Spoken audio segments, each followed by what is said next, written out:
This feature is brought to you by DuPage Credit Union. Last season, we were spoiled with Naperville Central football's deep playoff run that culminated in an 8A state title. This season, there are only 4 football teams playing. Our area teams are not among the bunch. Kevin Jackman helps put a bow on the season that was in the Naperville area prep football scene. Beating the odds and the opposition in consecutive years is a daunting task. In fact, since the inception of the IHSA's 8A division in 2001, only 2 teams have found themselves on top at season's end 2 years in a row. For head coach Mike Stein and Naperville Central, the 2013 8A state champs, the hopes of becoming the 3rd back-to-back champion ended with a loss in the quarterfinals to Simeon High School. This group's goal and the coach's goal from day one was to get back and have an opportunity to repeat. Well, we just came up a little bit short. But, it doesn't take anything away from what this group accomplished. After opening the playoffs with wins over Brother Rice and area rival Waubonsie Valley, the Redhawks dropped a tough game to Simeon by the score of 34-20. Yet even in the sting of defeat, the program's core values remained unscathed. We want to win some football games along the way, but we really feel here in our program it's really more important for us to try and take boys and try and turn them into young men. And that's really a message that we stress. We talk a lot about character, virtue, and those things. On the football field in 2014, the Redhawks finished with a 9-3 tally, heavily leaning on a stout defense that surrendered only 13 points per game.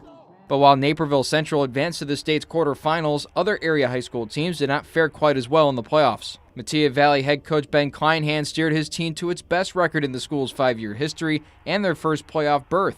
Mustangs' first rodeo started and ended with a tough first-round matchup against Waubonsie Valley in the Battle of Aurora Schools. Advantage Waubonsie 21-14. Ending the season for the Mustangs, Mattia finished with a 5-5 record. It was a season of first winning season, first playoff appearance and game and all that, and that's their legacy, that they have forever. And they'll have a picture up on the wall, the first team that did it, that really started it. With a victory over Mattia, Waubonsie was sent into the second round after finishing the regular season with only a single defeat. Despite taking down Naperville Central in the season opener, capitalizing on 6 turnovers, the Warriors couldn't overcome the Redhawks this time in a seesaw match. Waubonsie ended up 9-2 on the season. In 38 years of coaching, I've never had a group that dedicated to proving that they were a good football team. Despite dropping its first 2 contests, Neuqua Valley stormed into the playoffs for a 5th consecutive year, but found itself on a first-round date with Homewood Flossmoor. Wildcats got stood up by the high-octane Vikings, falling 41-20. Even in the loss, head coach Bill Ellinghaus finished his 3rd season, having already amassed a whopping 28 wins against only 7 losses. The way they battled and fought all year long, I'm proud of them, and that's really the message that I send to them here on their way out, and that's the message that they need to take with them.